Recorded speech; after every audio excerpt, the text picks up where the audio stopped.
Good morning বন্ধুরা, welcome back to my channel. আজ হচ্ছে 8ই মার্চ, আন্তর্জাতিক নারী দিবস। নারী দিবস তো প্রত্যেক বছরই পালিত হয়। কত বড় বড় নেতা মন্ত্রী, কেউ কত ভাষণ দেয় নারীদের নিয়ে, নারীদের সম্মান করার কত প্রতিশ্রুতি দেয়। কিন্তু আদৌ কি আমাদের দেশের নারীরা স্বাধীন হয়েছে? এই পুরুষ শাসিত সমাজে নারীদের কি কোনো সম্মান আছে? টিভি, তারপরে নিউজ পেপার, সব কিছুতে নিউজ চ্যানেলে শুধু 3 বছরের মেয়েকে ধর্ষণ, 2 বছরের মেয়েকে ধর্ষণ, একজন নারীকে 7-8 জন মিলে ধর্ষণ, মানে এই শুধু নিউজে ভর্তি। কোথায় নারীদের সম্মান? আর এই পরিস্থিতির জন্য কি শুধু পুরুষরা দায়ী? আমার তো মনে হয় না। আমার তো মনে হয় এই পরিস্থিতির জন্যে আমরা মেয়েরা সব থেকে বেশি দায়ী। হ্যাঁ, আমরা মেয়েরা মেয়েদের সর্বনাশ ডেকে আনি। আমরা মেয়েরাই মেয়েদের চরম শত্রু, পরম শত্রু। এই পরিস্থিতি, আমাদের মেন্টালিটি, আমরা যদি আমাদের মানসিকতা না পাল্টাই, তাহলে কোনোদিনও এই পরিস্থিতি পাল্টাবে না। নারী দিবস শুধু নামেই, শুধু একটা অনুষ্ঠান মতন হয়ে থাকবে। কোনোদিনও নারীদের সম্মান হবে না, সম্মান আসবে না। নিজেদেরকে, আমাদের মানসিকতা, মেয়েদের মানসিকতা পাল্টাতে হবে। যা হয়েছে হয়ে গেছে, এর পরবর্তীতে যেন এরকম না হয়। আমাদের নেক্সট জেনারেশন যেন একটু, আমাদের মেয়েরা যেন একটু শান্তিতে, যেন নিশ্চিন্তে যেন বাঁচতে পারে পৃথিবীতে, নিশ্চিন্তে যেন এই সমাজে চলতে পারে। এই পরিস্থিতি যেন আনতে পারি আমরা। এই প্রতিশ্রুতি আমাদেরকে নিতে হবে। মায়েরা যদি ছোটবেলা থেকে মেয়েদেরকে নয়, যে মেয়েদেরকে বাড়ির থেকে বাইরে বেরোতে দেব না, বেশি রাত করতে দেব না, তাড়াতাড়ি বিয়ে দিয়ে দেব, এই মেন্টালিটি চেঞ্জ করে যদি ছেলেদের এটা শেখায় ছোট থেকে একদম, যে মেয়েদেরকে কিন্তু সম্মান করতে হয়। মেয়েরা কোনো ভোগ্যপণ্য না। মেয়েদেরকে কিভাবে সম্মান করতে হয়, কিভাবে ডাকতে হয়, মানে বাইরে বন্ধু বান্ধবের সাথে কিভাবে আচরণ করতে হয়, এগুলো যদি মায়েরা শেখায় না ছোটবেলা থেকে ছেলেদের, তাহলে অবশ্যই আমাদের দেশ একদিন না একদিন ঠিক পাল্টাবে। নইলে আমাদের নেক্সট জেনারেশনও এইভাবেই ভুগতে হবে তাদেরকে। এই কষ্টটা না দেখান না। তাই মায়েদেরকে এই দায়িত্বটা নিতে হবে। যদি ছেলে সন্তান হয়, তাহলে ছেলেদেরকে ছোটবেলা থেকে এই শিক্ষাটা দিতে হবে যে কিভাবে একটা মেয়েকে সম্মান করে কথা বলতে হয়, সম্মান দিতে হয়। এই জিনিসটা, এই দায়িত্বটা নিতেই হবে। আর একটা মেয়ে জন্ম হওয়ার পরেই তার বাবা মা ভাবতে থাকে, তার বাড়ির লোক ভাবতে থাকে কি করে এই মেয়েটাকে তাড়াতাড়ি বিয়ে দিতে হবে, টাকা জোগাড় করতে হবে। এই মেন্টালিটিটা পুরোপুরি চেঞ্জ করতে হবে। যেভাবে ছেলের জন্যে আমরা ভাবি যে একটা ছেলেকে কিভাবে নিজের পায়ে দাঁড় করাতে হবে, ঠিক সেইভাবে একইভাবে ভাবতে হবে যে মেয়েটাকে কিভাবে নিজের পায়ে দাঁড় করাতে হবে। তারপরে বিয়ে তো আছে, ঠিক আছে, বিয়ে তো করতেই হবে। বিয়ে পরে, আগে নিজের পায়ে দাঁড়াতে হবে। নিজের পায়ে যদি বন্ধুরা একবার দাঁড়ায় না কোনো মেয়ে, তাহলে কিন্তু সেটার বল, সেটার শক্তি, সেটার আত্মবিশ্বাসই আলাদা হয়। নিজের পায়ে দাঁড়াতেই হবে। আর ছোটবেলা থেকে এই মেন্টালিটি দেখে, মানে বাচ্চারা, ছোট ছেলেরা কিন্তু এটা দেখে বড় হচ্ছে যে মেয়েদেরকে কোনো রকম করে একটু ডিগ্রির জন্য, বিয়ের একটা পয়েন্টের জন্যে, মেয়ে দেখতে আসলে ছেলের বাড়ির জন্য একটা পয়েন্টের জন্য কোনো রকম ওদেরকে পড়ানো হয়, ডিগ্রিটা নেওয়া হয়, গান বাজনা করানো হয়। এইসবের জন্য না, ছেলেদের যেভাবে শেখানো হয় মেয়েদেরও ঠিক সেইভাবেই শেখানো উচিত। মেয়েদেরকে ছোটোবেলা থেকে এটা বুঝতে হবে। আর আমি প্রত্যেকটা মেয়েকেও বলছি, আমি যেই ভুলটা করেছি, ছোটোবেলা থেকে না পড়াশোনাটার প্রতি খুব মন দাও। পড়াশোনাটাকে অবহেলা করে পড়ো না। অবহেলা করে পড়লে পরবর্তীকালে বড় হয়ে না আর সেটা ঠিক করার কোনো সুযোগ থাকে না। যদি মন দিয়ে পড়া যায় না, তাহলে যদি একটা কাজ, একটা ভালো চাকরি যদি মেয়েরা করে, তাহলে তার পাওয়ারটাই আলাদা হয়। এই কারণে আমি আমি আমার অভিজ্ঞতা থেকে বলছি, ছোটোবেলা থেকে না পড়াশোনাটাকে অবহেলা করো না। কোনো রকম ডিগ্রি নেব বলে পড়াশোনা করো না, যে ডিগ্রিটা পেয়ে গেলাম, হয়ে গেল, একটা সার্টিফিকেট হয়ে গেল, আমার হয়ে গেছে, এইটার জন্যে না। পড়াশোনাটা একটু মন দিয়ে ছোটোবেলা থেকে যদি করতে পারো, তাহলে কিন্তু বড় হয়ে একটা ভালো চাকরি তুমি নিশ্চয়ই পাবে। নিজের পায়ে দাঁড়ালে তার শক্তিই আলাদা থাকে। আর তা 7 তাড়াতাড়ি বিয়ে করে তারপরে শ্বশুরবাড়িতে এসে শ্বশুরবাড়ির লোকেদের, মানে মেয়েটাকে, বউকে হতে হবে সুন্দরী।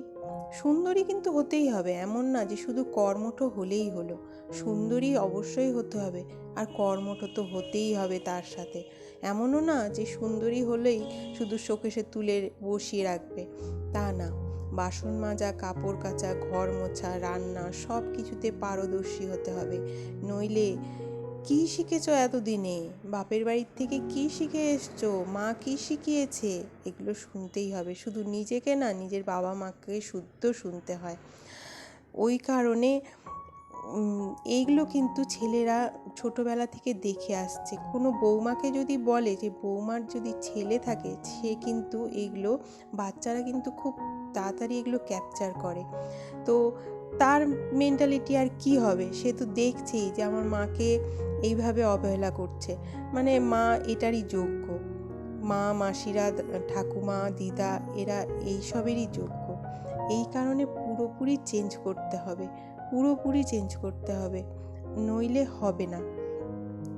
শ্বশুরবাড়িতে শোকেসের মধ্যে তুলে রাখবে না, সুন্দরী হতে হবে। সুন্দরী না হলে আবার সব জায়গায় নিয়েও যাবে না। এমন না যে শুধু কর্মঠ হলো, হয়ে গেল, বাড়িতে ফেলে রাখলো, না, আবার সুন্দরীও হতে হবে, নইলে লোক সমাজে নিয়ে যাওয়া যাবে না।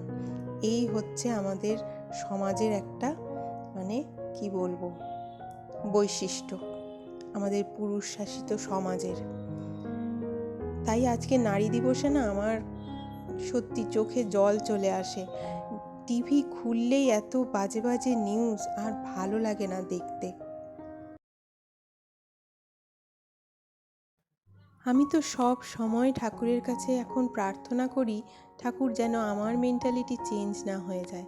আমার তো ছেলে আছে, ছেলের বউ একদিন আসবে ঘরে, আমি যেন এইরকম টিপিক্যাল শাশুড়িদের মতন না হয়ে যাই। আমার মেন্টালিটি যেন চেঞ্জ না হয়ে যায়। আমি যেন মেয়েটাকে, পরের ঘরের যে মেয়েটা আসবে, তাকে যেন আমার মেয়ের মতন করে আমি রাখতে পারি। আমি সব সময় ঠাকুরের কাছে এই প্রার্থনা করি, আমি যেন তাকে আমার মেয়ের মতন দেখতে পারি। সে যেন সব ছেড়ে, বাপের বাড়ির সমস্ত চেনা পরিচিত আত্মীয় স্বজন সবাইকে ছেড়ে সে ছেলেটার মুখ থেকে ছেলের বাড়িতে আসে। একটা অন্য পরিস্থিতি, একটা অন্য পরিবেশ, একটা নতুন পরিবেশের মধ্যে নতুন মানুষদের সাথে তারা থাকে। তাদেরকে যেন আমি যেন মনে হতে না দিই যে সে একটা অন্য বাড়িতে আছে।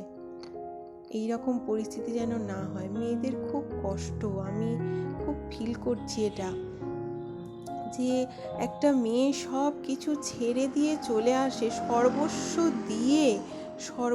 দিয়ে সে সংসারটাকে আগলে রাখতে চায়। তারপরেও নাম তো পাই না, বরং আরও কত কথা তাকে শুনতে হয়, কত বাজে পরিস্থিতির শিকার তাকে হতে হয়। এই রকম যেন না হয়। এই পরিস্থিতি জানি না কবে পাল্টাবে। আমি আশা রাখছি যেন পাল্টাবে, আমি আশা রাখছি। 2-4 বছর, 5 বছরে না পাল্টালেও 30 থেকে 40 বছর লাগুক বা 50 বছর লাগুক, এই পরিস্থিতি অবশ্যই পাল্টাবে। আমার এটা ধারণা, ঠিক পাল্টাবে। যা হচ্ছে, যা ঘোর মানে অন্যায় হচ্ছে, ঘোর অন্যায়, খুব খারাপ লাগে। শুধু অশিক্ষিত মানুষরাই না, শিক্ষিত মানুষরা, শিক্ষিত শাশুড়িরাও যেন কেমন একটা হয়ে যায়। আমার খুব অবাক লাগে, আমি খুব কষ্ট পাই এসব দেখে। শুধু আমার কথা না, আমি চারিদিকে দেখে বলছি, মানে কি যে পরিস্থিতির মধ্যে থাকে মেয়েরা। একটা আলাদা জায়গায় এসে তাকে কেউ সাপোর্ট দেওয়ার নেই, বরং শুধু পেছনে লাগে, শুধু তার দোষগুলো খুঁটে খুঁটে বার করা হয়। কেন? নিজের মেয়ের তো দোষ এইভাবে খুঁটে খুঁটে বার করা হয় না, অথচ দেখা যাবে যে বউয়ের থেকে মেয়ের হাজারো গুণ দোষ, হাজারো দোষ, সে কিছুই পারে না, তাও দেখবে তার দোষ নেই, সব দোষ বউয়ের।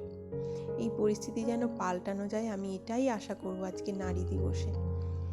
এই পরিস্থিতি যেন পাল্টে যায়, খুব তাড়াতাড়ি যেন এই পরিস্থিতি পাল্টে যায়। আমাদের দেশের, আমাদের সমাজের মেয়েরা যেন একটু সম্মান পায়। মেয়েরা বেশি কিছু চায় না, মেয়েরা একটু সম্মান চায়, একটু যেন সম্মানটা পায়, একটু যেন ভালোবাসাটা পায়।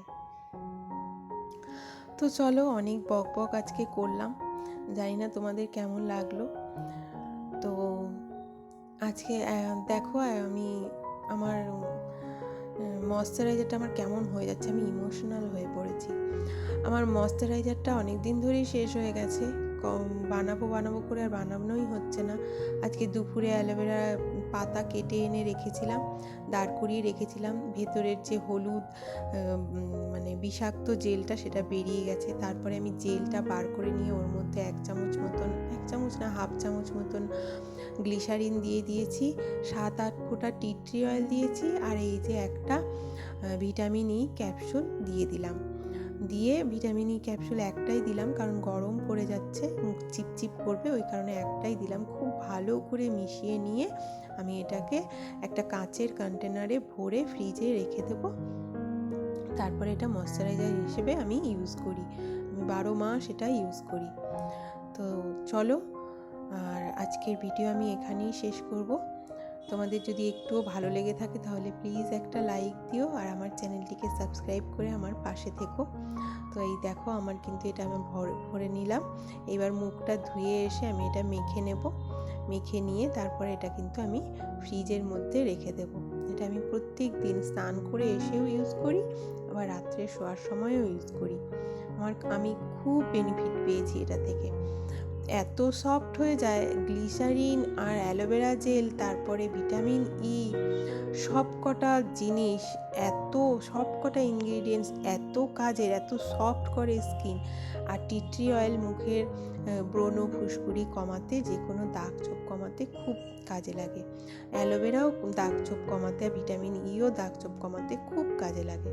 তো চলো, আজকের মতো tata, bye bye, good night, সবাই খুব ভালো থেকো।